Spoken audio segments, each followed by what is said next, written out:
who are those key stakeholders within the business, within the HR department that you need to convince?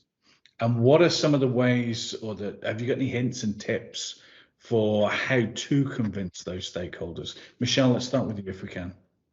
The key stakeholders range from the people who are actually using it, so HR users, business partners, advisors, assistants, the actual employees themselves that are having the process done unto them, if for lack of a better phrase, and then to the managers, the people who use this data to transform policies and procedures, compliance, people who sitting in IT, data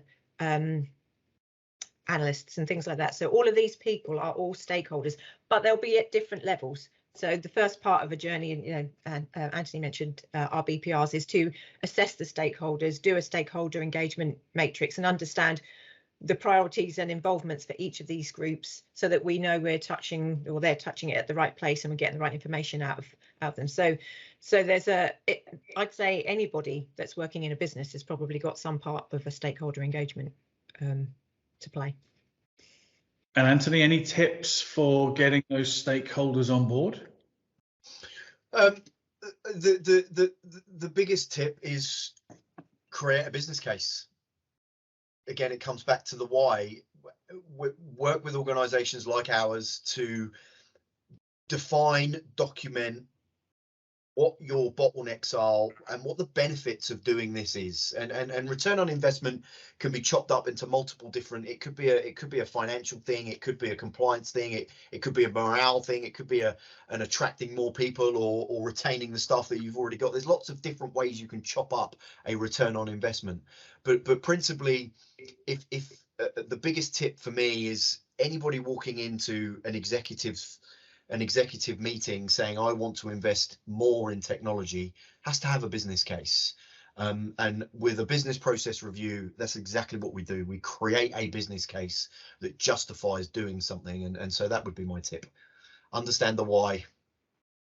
I have an added tip to that as well, which goes along with what I was initially saying, but it's a tip is to let them know how much involvement they're going to have to put in, how much commitment each stakeholder would have to do, because a lot of people go into this worrying about what it means on their time, or it means on they're doing their day job and things like that. So actually doing a bit of a stakeholder plan up front and giving that information to people so they can understand their level of commitment.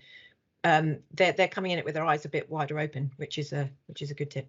And that's a very good point, Michelle. I think more and more the objections 5-10 years ago, the objections were very different to now.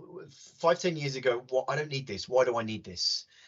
That doesn't seem to be a conversation any longer. The conversation is more along the lines of I know I need to do this for whatever reason, or I think I need to do this, but I'm afraid, to Michelle's point, that this is going to take months and weeks and years to implement, and the cost of it is going to be astronomical, and I'm afraid of committing my resources to this. And Michelle's absolutely right. More often than not, our business process reviews, for example, take days. They don't take weeks, they don't take months. An implementation of a technology process takes weeks. It doesn't necessarily take months and months and months, and we can control and monitor the cost of all of those things appropriately before any money changes hand, before any commitment is made. So I guess reach out, have conversations, engage with suppliers like us, to help them give you some insight into what resources is going to be required and what time and money is going to be required.